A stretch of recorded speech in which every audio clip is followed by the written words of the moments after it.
And President Trump today talking about the heavy decision he had to make, risking 100 lives to save 2 American airmen stranded deep inside Iran to ensure no Americans was left behind.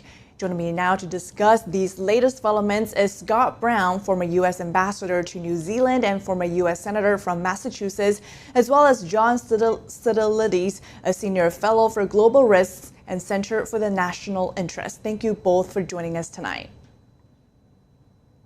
Thank you for having me. So first, let's start with a clip from Trump today at the press briefing today at the White House. Let's take a look. And I ordered the U.S. Armed Forces to do whatever was necessary to bring our brave warriors back home. A risky decision, because we could have ended up with 100 dead as opposed to 1 or 2. It's a hard decision to make. But in the United States military, we leave no American behind. The flight crews and warfighters aboard those aircraft took extraordinary risks to rescue their fellow service members.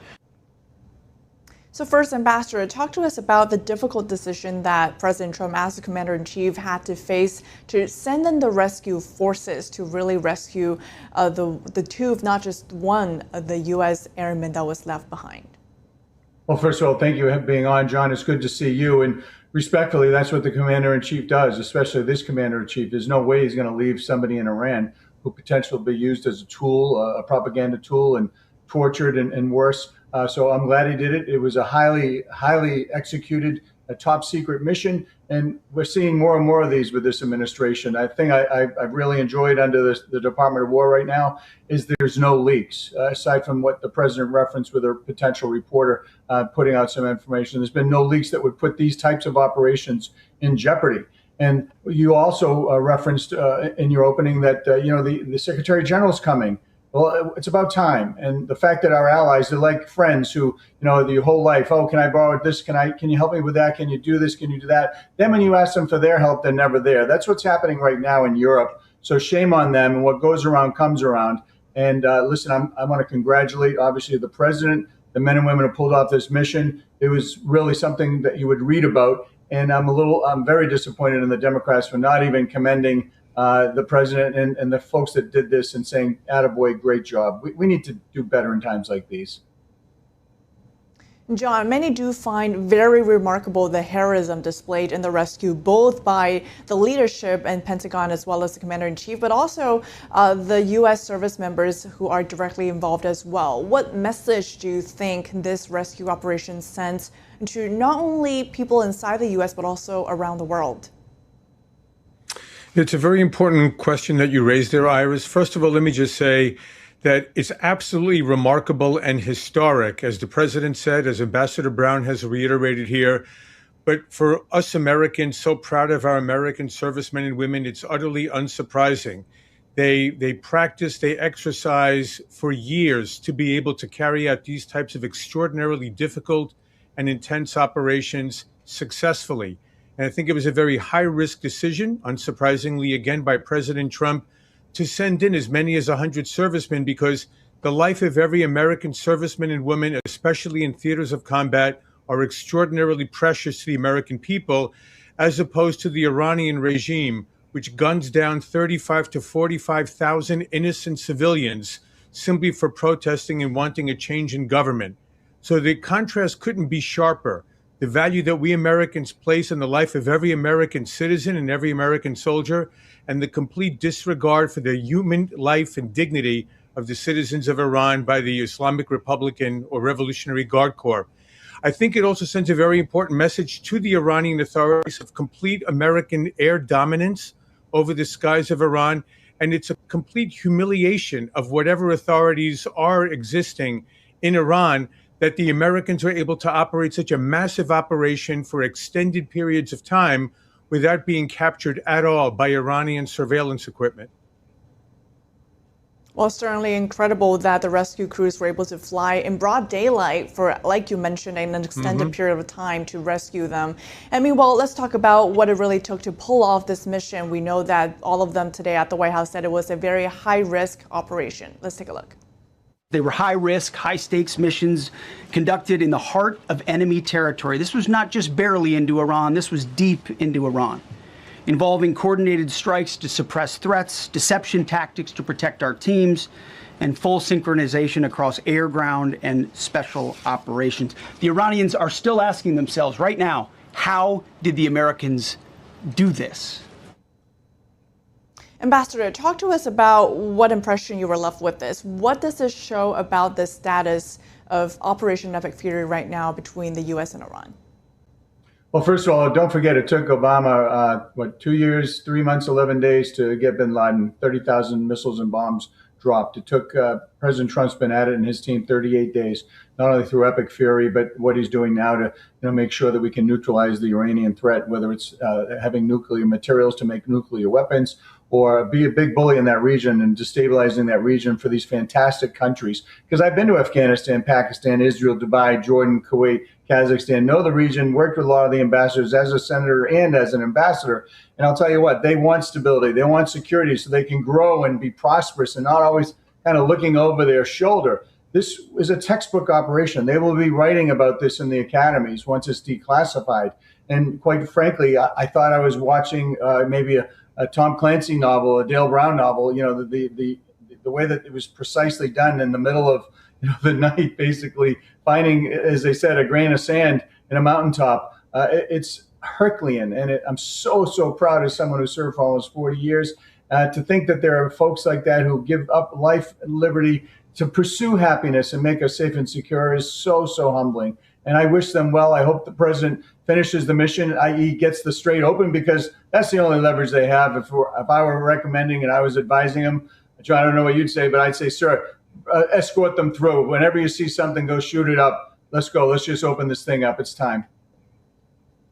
Well, certainly a very powerful display of military prowess here during this operation. Meanwhile, John, we have heard from the CIA director today at the White House as well about how the CIA managed to really trick the Iranians during this whole thing and really took a whole coordination of forces across the whole U.S. military and intelligence department to really make sure this operation was successful. The president very impressed with the contingency planning of alternate aircraft used to extract these rescue forces once they realized the original planes wouldn't work. What stood out to you the most during this whole debriefing of the operation today? Well, I think it's critical to note that historically, deception is a critical part of successful military operations, right? Keep the enemy confused, in chaos, display a sense of unpredictability. And if you see the president today from the news conference he had, but also generally his composure and the manner in which he has conducted public negotiations with Iran or seeming to reach out to the Iranian government, he's displayed no rush to open the Strait of Hormuz, I think deliberately, to the ambassador's point, to demonstrate to the Iranians that that leverage is having minimal effect on him, even as it is sowing supply shocks in oil, gas, petrochemicals, and fertilizers in other countries that are much more exposed than is the United States. We're a self-sufficient, food and energy abundant, natural resource-rich country. He's also in no rush to end the war, and he's willing to assault relentlessly the Iranian industrial infrastructure, the ballistic missiles, the fast attack boats, drone factories, everything he needs to. And what's interesting also is that Iran has almost zero support from the so-called Middle East Street that we used to hear about for years and for decades. It's a completely isolated country, except possibly, of course, for the Communist Party of China, which has been providing data surveillance to Iran. And now we find out from open source intelligence that a Chinese company has been providing very clear, precision-guided intelligence and targeting technology to Iran as soon as they publish areas that are very sensitive for the United States, our bases in the Gulf, or those of our Gulf Arab allies. The Iranians seem to be able to strike at them within hours. None of this takes place without the permission of the Chinese Communist Party, and I anticipate that President Trump will bring this up with General Secretary Xi, either over the phone in the days ahead, or if they're still meeting in middle of May in Beijing. Well, it's certainly a very important point. We know that the CCP has been propping up the Iranian regime for decades. I mean, while speaking of the regime itself, we know that time appears to be running out for the Iranian regime. Take a look at these clips from today. The entire country can be taken out in one night And that night might be tomorrow night. Per the president's direction, today will be the largest volume of strikes since day one of this operation. Tomorrow, even more than today. And then Iran has a choice. Choose wisely, because this president does not play around. So, John, President Trump is threatening to strike Iran's bridges and power plants. Will this take them back to what the president calls Stone Ages if Iran doesn't come to an agreement by the deadline tomorrow? Well, we'll have to see to what extent whatever governing authorities remain in Iran, because every time somebody becomes the leader of a political organization, a military organization, or an intelligence organization, the Israelis are able to execute that person within 2 to 3 days. So I think they're all in deep undercover position right now. They're unable to communicate with one another because their government shut down the internet 35 days or so ago. But I think what's going to be very telling here is I think President Trump wants General Kane and our military to just finish the list of targets that they entered the war with now 6 weeks ago. The president thought this might be 3 to 4 weeks.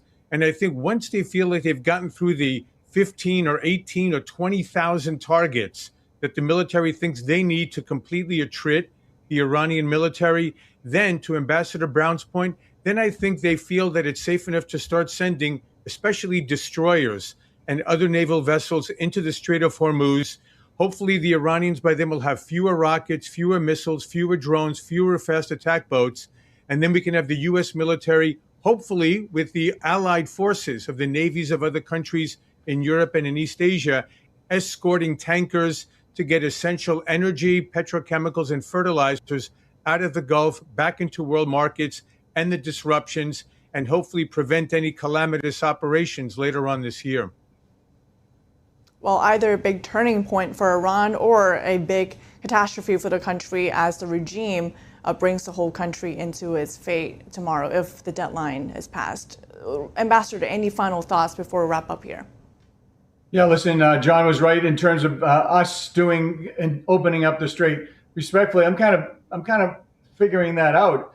We've done our job. Our allies have done nothing, and shame on them. And they need it more than we do. I like what the president said. Why don't you go do it now? Well, the bottom line is they can't. So we will be forced to do it. But don't forget, actions or lack thereof have consequences.